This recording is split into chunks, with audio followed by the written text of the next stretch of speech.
este artículo de Rafael Gumucio que dice lo siguiente. Perfil, Johannes Kaiser, pesado de sangre. Bueno, yo nunca he dicho ni he sostenido que sea un tipo muy entretenido, muy simpático. Si quieren un tipo simpático, yo elegiría al Coco Legrand. ¿Ya? Por lo demás, hace mucho mejores chistes que yo. Y muchas veces más políticamente incorrectos incluso que los míos, pero como, bueno, ya saben, hay algunos que tienen free pass para ser políticamente incorrectos, aunque él mismo ha tenido que, de alguna manera, modificar sus rutinas o lo tuvo que hacer en algún momento y hoy día ya no es lo mismo, ¿no? Pero yo me pregunto lo siguiente. Cuando un periodista, Rafael Gumucio, hace un perfil, ¿no debería hacerlo con data un poco más seria? En primer lugar, sí, dice que mis gracias están lastradas por el plomo. Bueno, estoy de acuerdo con él. La verdad es que yo nunca he sostenido que sea un tipo extremadamente simpático. No creo que la gente me siga por ser un tipo especialmente simpático. No tengo esa ambición, la verdad, de caerle bien a todo el mundo. No soy de los que, como decían, creo, los prisioneros eran los que decían, nunca quedas mal con nadie. No, yo quedo mal con gente, sí. Yo quedo mal con gente. Y, y es natural que así sea. Y es natural que así sea, porque yo defiendo una posición. Y es prácticamente imposible no caerle mal a la gente cuando tú defiendes una posición. Lo que sí le reconozco, o sea, le agradezco mucho que diga que tenemos buenos modales, pero le solicitaría que corrigiera o retara a su fuente. A mí no me expulsaron nunca de ningún colegio. Nunca. Yo no me fui de Villarrica a Santiago, sino que me fui de Santiago, estuve hasta, creo que cuarto básico, a Villarrica, después a Temuco, estuve hasta segundo medio, y después me volví a Santiago a la escuela militar, donde terminé tercero y cuarto medio. A mí no me expulsaron nunca jamás de ninguna parte. ¿Ok? Es el primer punto que me gustaría aclarar. Entonces hay que tener un poco más de rigor periodístico cuando uno escribe algo. Después, eh, dice que yo me peleaba para conocer a mis compañeros. No, no es cierto, era para evitar el bullying. Y después dice, pasó por varios colegios hasta terminar en la escuela militar donde se enamoró de la bandera, el porte de fusil y los entrenamientos de campaña. No, a la bandera la quería antes de entrar a la escuela militar. Por eso entré a la escuela militar. Nadie que tenga dos dedos de frente le gusta andar cargando un fusil porque es pesado. Sí, es interesante en los entrenamientos, pero nadie que tenga dos dedos de frente le gusta andar cargando un fusil y mochila por 20 kilómetros. ¿Ya? Así que, bueno, hay gente que sí, y no les voy a desconocer que tienen dos dedos de frente, pero por lo menos mi carácter no es especialmente bueno para ese tipo de cuestiones. Yo soy demasiado cómodo. Después dice, no siguió la carrera para ser oficial, empezó carrera de Derecho en la Universidad Finisterra, la dejó antes de titularse, pues no se veía en un escritorio firmando papeles. Eso es correcto. Tampoco ayudó que algunos ramos se resistieran a que los aprendiera. Sí, no. Por lo menos de esos mismos ramos, interesantemente, creo que no tengo muchos ramos reprobados de la Finisterra. Creo que el único que me molestaba especialmente, bueno, aparte de derecho administrativo, que era una lata, pero era expresión oral y escrita, porque yo tengo una pequeña dislexia. Se fue a Alemania a postular a Heidelberg, pero no llegó a llenar todos los formularios. No. Yo iba de camino a Alemania cuando entré a Austria, a trabajar, algo que el héroe Gabriel Boric, del señor Gumucio, no ha hecho nunca. Estoy hablando de trabajar en el sector privado, ensuciarse las manos. Sí, trabajé como guía de rafting, obrero de la construcción, comentarista de fútbol, vendedor de autos, camarero, guardia de hotel. No solamente fui guardia de hotel, fui guardia de museo. No solamente fui guardia de museo, fui vendedor de souvenir. Vendí cigarrillos en la estación de trenes de Innsbruck, junto con mi estudio. ¿Qué otras cosas hice interesantes? Trabajé en un servicio de cafetería, cambiando, por ejemplo, los tubos de las calefacciones de la clínica de Innsbruck. ¿Qué más? Traductor e intérprete, profesor de castellano, bueno, traductor en el tribunal de Innsbruck. ¿Qué otras cosas hice? No, la verdad es que hice tantas cosas que hay momentos... atendí una gasolinera. Efectivamente fui mesero, fui director de restaurante, no trabajé nunca en McDonald's o en alguna cadena de comida rápida, eso para los que andaban repartiendo ese tipo de información. Trabajé de andarivelista, de security, de seguridad de pista en las ¿cómo se dice esto? En los campos, o sea, en las canchas de esquí. Fui barman, hice de todo y estoy muy orgulloso de haberlo hecho. Porque me permitió entender algo que la élite chilena no conoce, que es el valor del trabajo de la gente normal. Yo me gané la plata trabajando como la inmensa mayoría de la gente trabaja, ensuciándose las manos y atendiendo gente. Y les hice y entregué un buen servicio. Y por eso tengo puras buenas recomendaciones. Eso no es algo que mucha gente de la élite chilena o de la política chilena pueda decir. A mí sí me tocaba llegar a fin de mes y que me apretaran las cuentas. Yo no tenía ahí un amigote o alguna cuestión así que me pudiese instalar en un puesto en el sector público donde ni siquiera por marcar tarjeta pudiese cobrar un par de millones. No. Yo estaba trabajando en Austria, donde o trabajas o te echan. Y mi último trabajo duró 4 o 5 años y no fui guardia de hotel. ¿Okay? Fui conserje, y a mucha honra. Porque el conserje hace una tremenda pega, sobre todo el conserje nocturno, porque tiene todo el hotel que administrar. Entonces, aquí en Chile existe esa cuestión. Trabajáis en eso. El trabajo ennoblece. Todo trabajo honesto es un servicio a la comunidad. Y les voy a decir una cosa, si mañana desaparecieran todos los periodistas como Gumucio, esta sociedad seguiría funcionando. Pero si desaparecen, por ejemplo, todos los que atiendan las gasolineras, este país se para. Esa es la realidad. ¿Quién es más importante desde el punto de vista de la operatividad? Cuanto menos del día a día. Lo principal y lo accesorio. Lo principal, don Rafael, somos los trabajadores, los que fuimos trabajadores, los que están trabajando. Lo accesorio son aquellos que viven indirectamente de lo que los trabajadores generan, lo que el capital genera, lo que el empresario genera, junto con sus trabajadores. Entonces, ojo con mirar en menos el trabajo de la gente que hace su trabajo con las manos. Y yo lo hice de todo, yo siendo periodista libre también mezclaba cuestiones.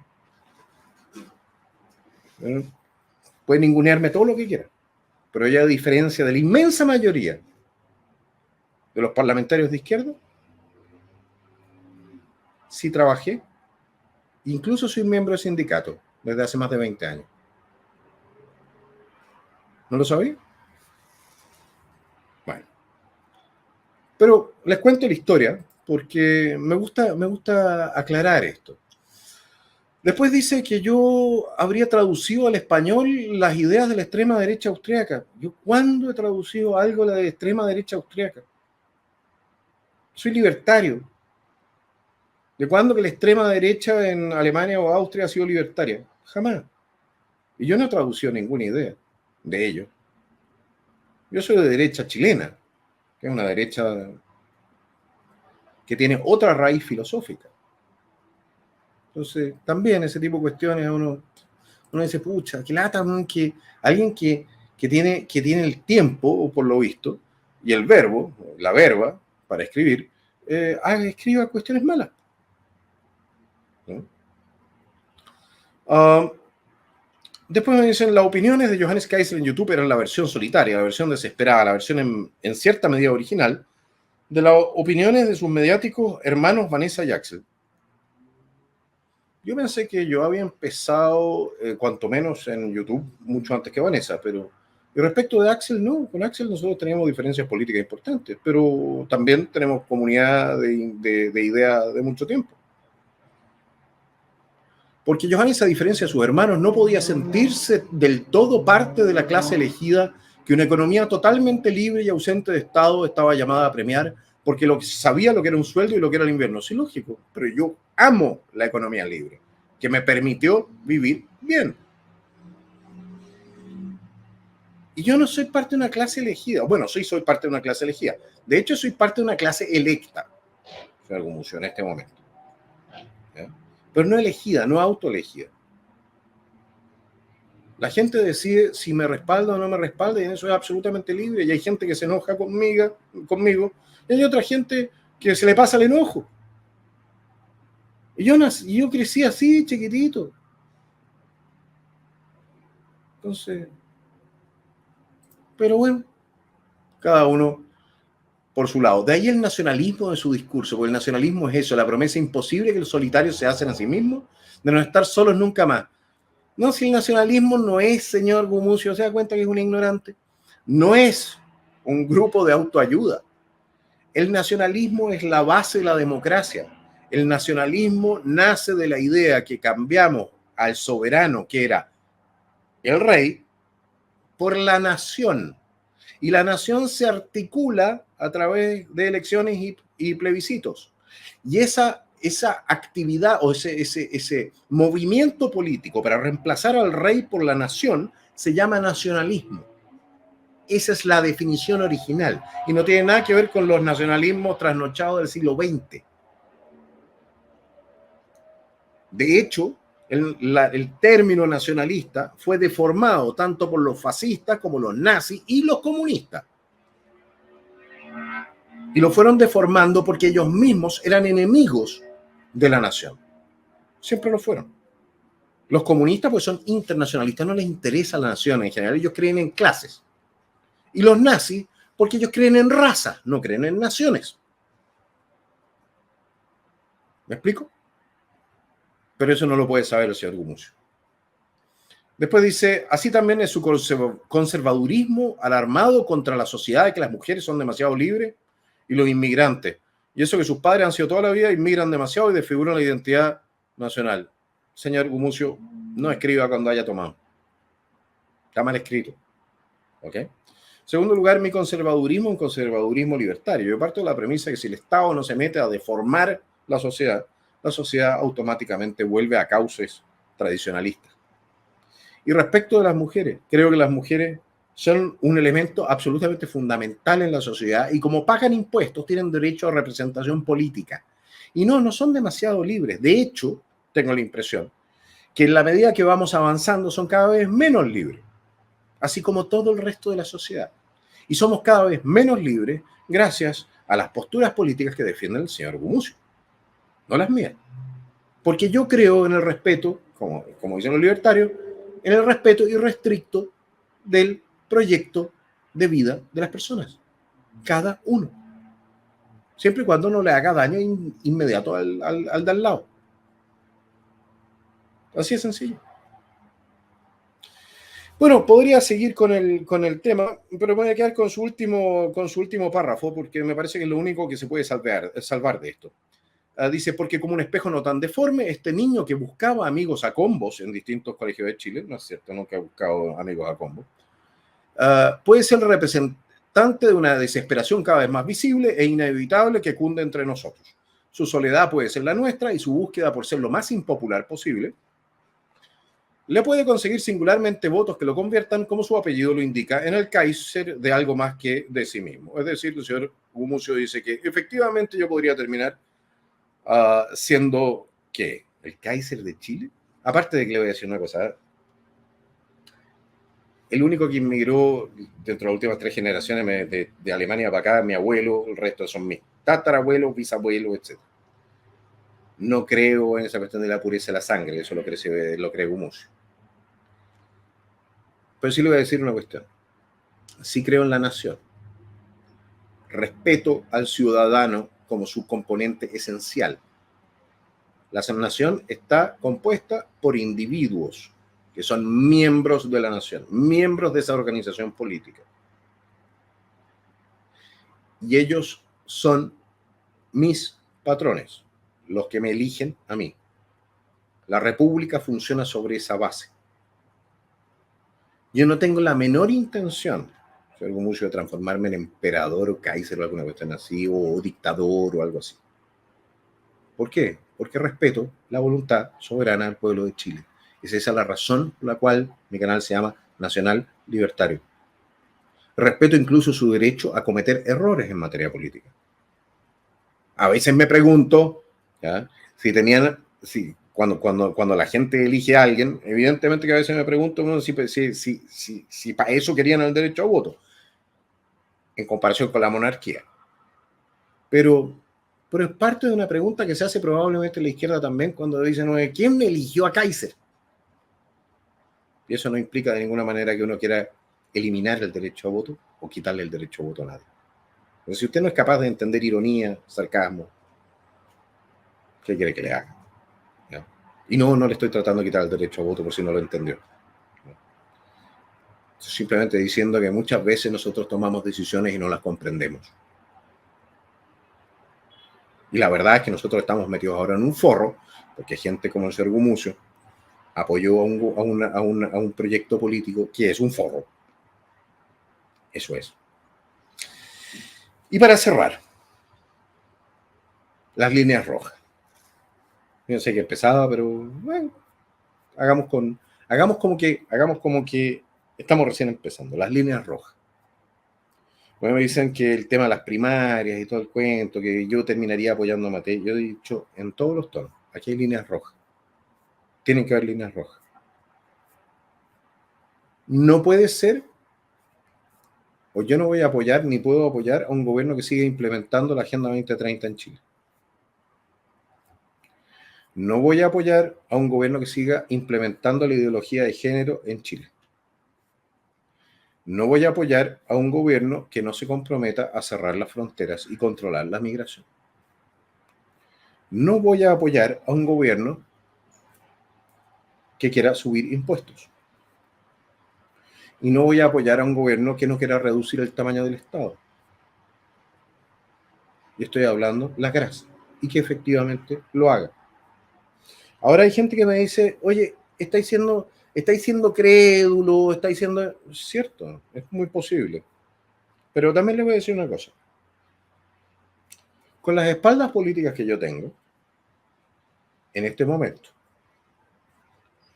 yo puedo decir lo que no me gusta y quizás lograr que un gobierno que sea liderado por la señora Matei, por el señor José Antonio Castro, ¿ya?, esté de acuerdo cuanto menos en no hacer algunas cosas. No los puedo forzar a hacer cosas, pero los puedo comprometer a no hacer algunas cosas. Y eso ya es un tremendo avance, se los puedo asegurar. ¿Ya? Hasta el momento en que sí tengamos las espaldas políticas para hacer las cosas. ¿Y cuáles son esas cosas? Restaurar completamente la soberanía nacional, ordenar el poder judicial, fortalecer nuestra fuerza pública, cerrar la frontera, expulsar a la gente que ha ingresado irregularmente al país, bajar los impuestos. Tenemos que bajar los impuestos para echar a andar de nuevo la economía, reducir las regulaciones que tienen asfixiada la economía. Tenemos mil cosas que hacer. Eso es en lo propositivo. En lo propositivo hay mil cosas que hacer. Pero también en aquello que nosotros rechazamos hay muchas cosas que hacer. Y esas cosas que rechazamos, esperamos sean respetadas por una vez. Porque el expresidente Piñera, que en paz descanse, prometió tanto a los evangélicos en su momento que no iba a aprobar el matrimonio homosexual, y uno puede tener la posición que quiera con eso, ¿eh? Estoy hablando solamente de la promesa, que no iba a avanzar con la ley de género, y rompió su promesa. Le prometió a los uniformados que les iba a dar justicia, y lo que hizo fue aumentar la cantidad de causas contra los uniformados. Rompió su promesa. Juró defender la Constitución, la entregó en la práctica 2 veces. Rompió su promesa. Nosotros sabemos que se han roto las promesas de manera sistemática. El propio artículo 142, hace no mucho tiempo atrás, que cerraba el proceso constitucional, fue ignorado por aquellos que reiniciaron el segundo proceso constitucional. Se rompió una promesa. Porque lo que se había prometido en el primer proceso constitucional era que, bueno, si no nos gusta, nos quedamos con la que tenemos. Pero esa promesa también se rompió. Yo sé que puede ser que no nos cumplan las promesas. No soy un niño, ¿de acuerdo? Pero sé también que en el mismo momento en que se rompa una promesa, el partido que yo espero haber formado, los mandatarios que yo espero haber ayudado a elegir, vamos a pasarnos a la oposición. De inmediato. De inmediato. Y eso en el caso de que yo no gane la primaria de Chile Vamos. Longueira parecía muy preocupado. Bueno, entonces efectivamente podemos entrar con la cuestión propositiva de full. Pero hay líneas rojas. Y esas líneas rojas no pueden seguir siendo violadas. Una de las líneas rojas, una que sí ahí tiene que haber compromiso, es descubrir, enjuiciar y sancionar a los responsables intelectuales del 1810. Porque como dicen por ahí, esto no va a quedar así. No puede quedar así. Esta república no tiene ninguna posibilidad de recuperar su estabilidad si no agarras a esa gente y las sanciones. Estamos hablando de los chilenos que participaron dentro del diseño de esta cuestión. Y yo estoy convencido que esta cuestión no fue accidental, ni espontánea, ni todo eso. ¿Ok? El trabajo que se está haciendo, yo sé que mucha gente está muy desesperada y tiene mucho apuro, pero el trabajo que estoy haciendo con la gente que me está apoyando, con la gente que me está respaldando, a quien agradezco mucho, porque si no sería imposible hacerlo. Pero el trabajo que se está haciendo es un trabajo que tiene una mirada de corto, mediano y largo plazo. Y tienen que irse quemando los capítulos. Tenemos que ir leyendo los capítulos. No existe la posibilidad aquí de llegar simplemente al último capítulo y saber quién fue el que asesinó a la dueña de casa. No, así no funciona. ¿Ya? O al gerente, o al que fuera, con las novelas de Agatha Christie. No existe esa posibilidad.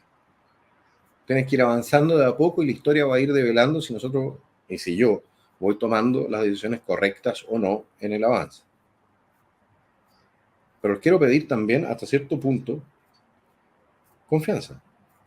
Yo sé que es muy difícil en Chile pedir confianza.